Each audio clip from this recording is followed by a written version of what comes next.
Hello everyone, welcome back to another video. আশা করি সবাই খুব ভালো আছেন। আজকের ভিডিওটা একটু ডিফারেন্ট হতে চলেছে।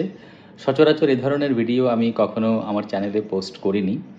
মোস্টলি আমার চ্যানেলে আমি আমার যে ট্রাভেল এক্সপিরিয়েন্স বা আমি যেখানে থাকি তার আশেপাশের ঘোরাঘুরির যে এক্সপিরিয়েন্স, আমি সেই অভিজ্ঞতাটাই আপনাদের সাথে শেয়ার করি।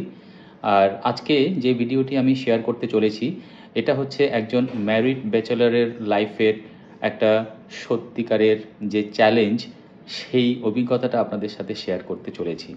তো বেসিক্যালি আজকে হচ্ছে শনিবার, উইকেন্ড।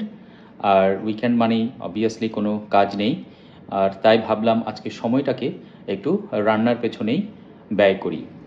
আর আমি প্রেফার করি নিজেই রান্না করে ঘরে খাওয়া দাওয়া করার। তো চলুন আমি কিভাবে রান্নাবান্না করি সেই অভিজ্ঞতাটাই আজকে আপনাদের সাথে শেয়ার করব। আর আজকে যে মেনুটি আমি রান্না করতে চলেছি, এটা হচ্ছে বাঙালিদের খুব পরিচিত একটি মেনু। যদিও মেনুটা রান্না করার পেছনে একটু খাটনি রয়েছে, তো চেষ্টা করছি সেটা রান্না করার আর শেয়ার করব সেই ডিটেলস আপনাদের সাথে। আর আপনারা কমেন্ট করে জানান কেমন হলো আমার সেই প্রিপারেশন। আর আজকে যে আইটেমটা আমি রান্না করতে চলেছি সেটা হচ্ছে কোফতা। আবার তাও যেমন তেমন কোফতা নয়, ঘরে বানানো ছানা দিয়ে কোফতা। সো চলুন শুরু করি আজকের ভিডিও। তো এই রেডি হয়ে গেল আমার ছানা কাটানো। এই যে দেখতে পাচ্ছেন আমি ছানা কাটিয়েছি, আর এই হচ্ছে ছানা কাটানো জল। ছানা কাটানো জলটা ফেলে দিইনি, রাখলাম, দেখি এটাকে কি কাজে ব্যবহার করা যায়। আর এই হলো ছানা। বেশ সুন্দর ছানাটা কেটেছে, কিন্তু আমি একটু ভেঙে আপনাদের দেখাচ্ছি। আমি এখানে মোটামুটি 1 লিটারের মতো দুধ নিয়েছি। আর ছানাটা যে কেটেছি সেটা আমি এখানে ইউজ করেছি ভিনেগার। তো ভিনেগার দিয়ে ছানাটা কেটে নিয়েছি। এবার এটাকে আমি একটু মশলা দিয়ে মাখাবো, মাখিয়ে কোফতার মতো যে সাইজ সেটা আমি বানিয়ে নেব, তারপরে সেটা ভাজবো। তো ছানাটাকে আগে আমি একটু ভালো করে বেশ ডোলে ডোলে মেখে নিচ্ছি, যাতে ছানাটার মধ্যে ভালো এয়ার বাবলসটা ক্রিয়েট হয়ে যায়। আর এই যে মাখাটা, এটা কিন্তু খুব ইম্পর্টেন্ট। এটা যদি ঠিকঠাক মতো মাখা না হয় তাহলে কোফতাটা কিন্তু সফট হবে না। তো কোফতা বানানোর এটাই হচ্ছে বেসিক্যালি ট্রিক, আমি যতটুকু জানি। তো ছানাটাকে যতটা বেশি মাখা হবে, যত এর মধ্যে এয়ার বাবলসটা ক্রিয়েট হবে, কোফতাগুলো ততই বেশি ফ্লাফি হবে। তো ছানাটা বেশ নরম হয়ে এসছে আর অনেকটা স্মুথও হয়ে গেছে। এই যে আমার ছানা মাখা মোটামুটি হয়ে গেল। এবার আমি এখানে দিয়ে দেবো হালকা একটু মশলা, হালকা একটু হলুদ দিলাম জাস্ট একটু কালারের জন্য। দিয়ে দিচ্ছি অল্প একটু জিরের গুঁড়ো, খুব সামান্য। আর এবার দিয়ে দেবো অল্প একটু ধনের গুঁড়ো। সো ভীষণই সামান্য, জাস্ট একটা ফ্লেভারের জন্য এটা অ্যাড করা। আর দিয়ে দিলাম সামান্য 1 চিমটি মতো লবণ। এই যে আমার ছানা মাখা মোটামুটি কমপ্লিট হয়ে গেল। ছানাটা মেখে আমি এরকম লম্বা করে একটা শেপ করে নিয়েছি। এবার এখান থেকে লেচির মতো কেটে বার করে নেব কোফতার জন্য।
এই যে হয়ে গেল আমার কোফতাগুলো ভাজা, দেখুন কত সুন্দর ভাজা হয়েছে, আর একটা কোফতাও কিন্তু একটু ভাঙেনি। কেমন লাগছে আমার এই প্রিপারেশনটা একটু প্লিজ কমেন্ট করে কিন্তু অবশ্যই জানাবেন। তো কোফতাটা আমি বানাবো আলু দিয়ে, তাই নিয়ে নিলাম দুটো মিডিয়াম সাইজের আলু। এবার এই আলুগুলো একটু আগে খোসাটা ছাড়িয়ে ছোট ছোট করে ডুমো করে কেটে নেব, তারপরে প্রিপারেশনটা করছি।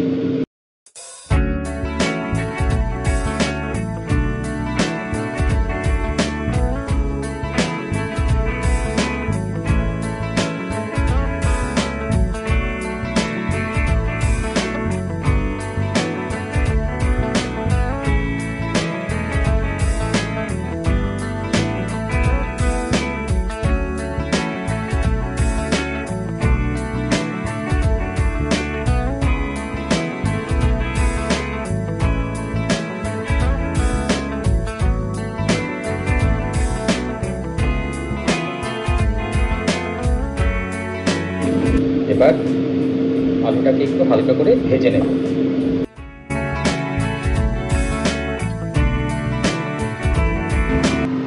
যে কোফতা ভাজার যে তেলটা রয়েছে তার সাথে আর হালকা একটু তেল দিয়ে দেবো। কোফতা ভাজতে যদিও সেরকম বেশি তেল লাগে না, পুরোপুরি তেলটাই মোটামুটি রয়ে গেছে, তার সাথে আর সামান্য একটু তেল দিয়ে দিলাম। এবার এটাতে আমি আলুটা ভেজে নেব।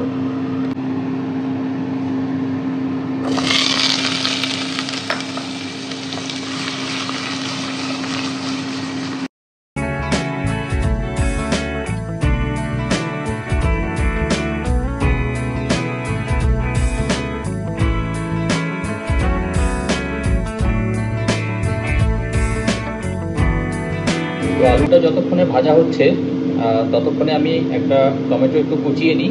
তো একটা মিডিয়াম সাইজের আমি টমেটো নিয়েছি, এই টমেটোটাকে আমি ছোট ছোট করে কুচিয়ে নেব। তো এটাকে আমি গ্রেভিতে দেবো যাতে গ্রেভিটা একটু ঘন হয়।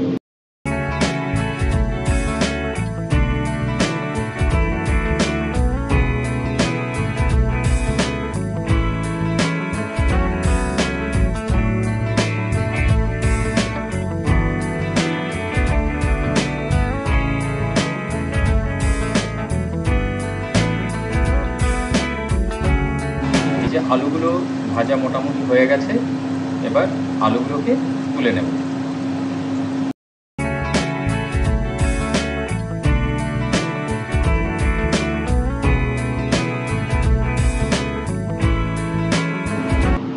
এই যে হয়ে গেল আমার টমেটো কোচানো। এবার ফোড়ন দেওয়ার পালা। ফোড়নের জন্য আমি নিয়ে নিয়েছি এখানে অল্প একটু গোটা জিরে, দুটো শুকনো লঙ্কা আর অল্প একটু গোটা গরম মশলা। তেলটা মোটামুটি গরমই আছে। আলুটা ভেজে তুলে নেওয়ার পরে যে তেলটা অবশিষ্ট আছে তার মধ্যেই আমি এটা দিয়ে দিলাম।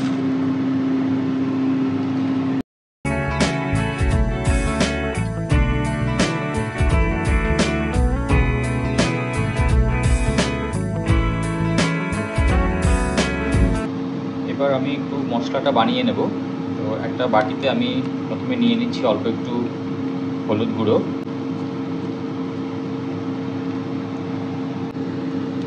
এবার নিয়ে নিচ্ছি অল্প একটু লঙ্কা গুঁড়ো, আর নিয়ে নিলাম অল্প একটু ধনের গুঁড়ো।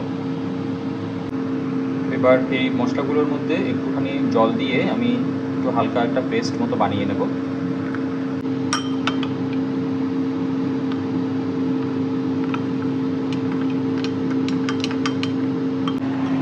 এবার এই মশলাটা আমি দিয়ে দেবো তেলের মধ্যে।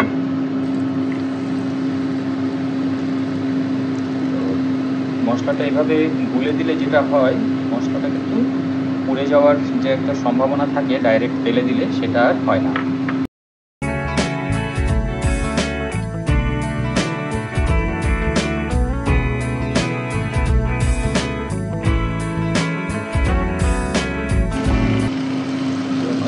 মশলাটা মোটামুটি কষানো হয়ে গেছে, এবার আমি এর মধ্যে দিয়ে দেবো কুচিয়ে রাখা টমেটোটা।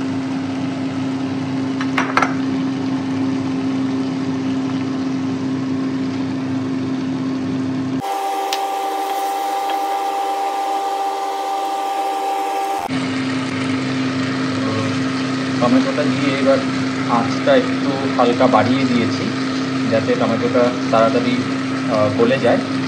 আর সেটার জন্য আরেকটা যেটা কাজ করব সেটা হচ্ছে দিয়ে দেবো এর মধ্যে অল্প একটু করে লবণ।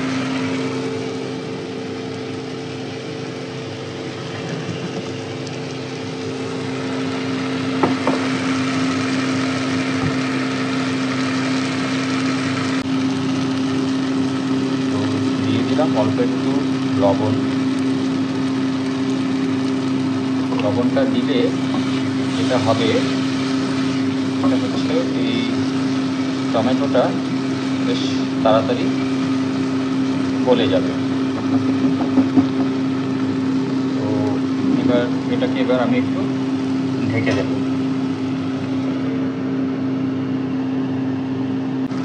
মশলা কষানো মোটামুটি হয়ে গেছে, এবার এর মধ্যে আমি দিয়ে দেবো ভেজে রাখা আলুগুলো।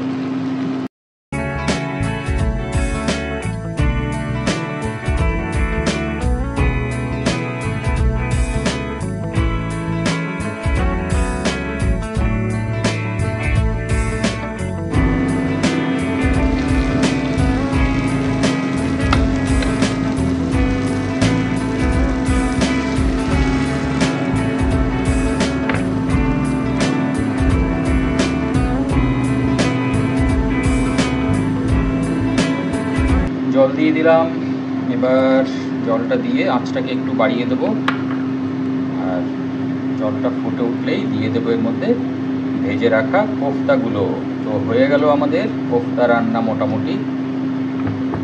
দেখতে থাকুন আর অবশ্যই কমেন্ট করে জানাবেন কেমন লাগছে আমার এই প্রিপারেশনটা। তো মশলাটা কষিয়ে জলটা দিয়ে দিলাম, জলটা দিয়ে এবার একটু ফুটতে দিয়েছি, আর একটু ফুটে উঠলেই দিয়ে দেবো এর মধ্যে ভেজে রাখা কোফতাগুলো।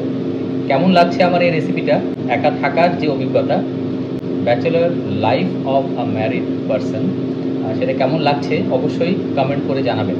তো জলটা মোটামুটি ফুটে উঠেছে, এবার আমি এর মধ্যে দিয়ে দিচ্ছি ভেজে রাখা কোফতাগুলো।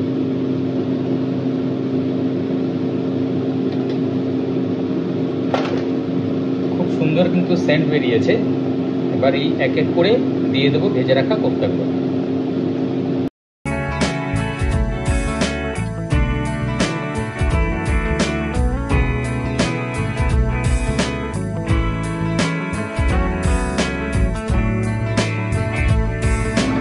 তো এবার একটু নুন দিয়ে দিচ্ছি, যেহেতু নুনটা একটু কম হয়েছে, একটু নুন দিয়ে দিলাম। আর এই দেখুন কোফতাগুলো দিয়ে দিয়েছি, আলু দিয়ে ছানার কোফতা। কেমন লাগছে অবশ্যই কমেন্ট করে জানাবেন। তো হয়ে গেল আমার মোটামুটি কোফতা রান্না। আর লাস্ট একটা আইটেম এখানে আমি দেব, যেটা আমার খুব প্রিয় একটা জিনিস, সেটা হচ্ছে যে কোনো ছানা দিয়ে তৈরি আইটেমে এটা কিন্তু আমার বেশ পছন্দের, সেটা হচ্ছে কাসুরি মেথি। এর মধ্যে দিয়ে দেবো এবার অল্প একটু কাসুরি মেথি, সেটা দিয়ে ঢাকা দিয়ে রেখে দেবো। তো প্রিপারেশান ইজ কমপ্লিট। এরপরে আমি খাবো, খাওয়ার সময় দেখাচ্ছি আপনাদেরকে কেমন হয়েছে টেস্টটা। আর আপনারাও অবশ্যই কমেন্ট করে জানাবেন আমার এই প্রিপারেশান আপনাদের কেমন লাগলো।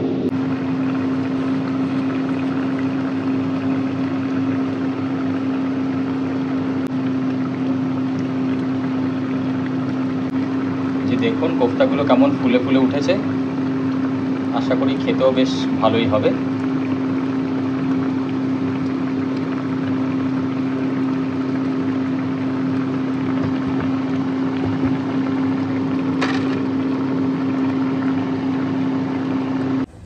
তো এই যে হয়ে গেল আমার কোফতা রান্না। কোফতাটাকে এবার আমি ঢেলে নিয়েছি একটা বাটিতে। দেখুন কি অসাধারণ লাগছে, আমার তো বেশ ভালোই লাগছে। আপনাদের কেমন লাগছে সেটা অবশ্যই কমেন্ট করে জানাবেন। আমার এই প্রিপারেশনটা যদি আপনাদের ভালো লেগে থাকে তো অবশ্যই একটা লাইক করে দেবেন আর সবার সাথে শেয়ার করে দিন। আর আপনারা যদি আমার চ্যানেলে নতুন হয়ে থাকেন please subscribe to my channel. আর যখনই সাবস্ক্রাইব করবেন অবশ্যই বেল আইকনটা ক্লিক করতে ভুলবেন না, তাতে যখনই আমি নতুন একটা ভিডিও আপলোড করব সঙ্গে সঙ্গে তার নোটিফিকেশান চলে যাবে আপনাদের কাছে। তো ফাইনালি এবার খাওয়ার পালা। সারাদিন অনেক ব্যস্ততার পরে কোফতা রান্না আশা করি আমার সার্থক হবে। চলুন খেয়ে দেখি টেস্টটা কেমন হয়েছে। তো এই আমি নিয়ে নিলাম ভাত আর তার সাথে কোফতা। প্রথমে আপনাদেরকে দেখাই কোফতাটা কেমন হয়েছে, কতটা নরম হয়েছে। এই যে দেখুন, একদম সফট আর খুব সুন্দর, ভেতরে অবধি বেশ জুসি হয়ে গেছে। তো একটু ট্রাই করে দেখি কেমন হয়েছে খেতে। ইয়ামি, অসাধারণ সুন্দর একটা সেন্ট, আমার তো বেশ ভালোই লাগছে। সো প্লিজ আপনারা কমেন্ট করে জানান আপনাদের কেমন লাগলো এই রেসিপিটা।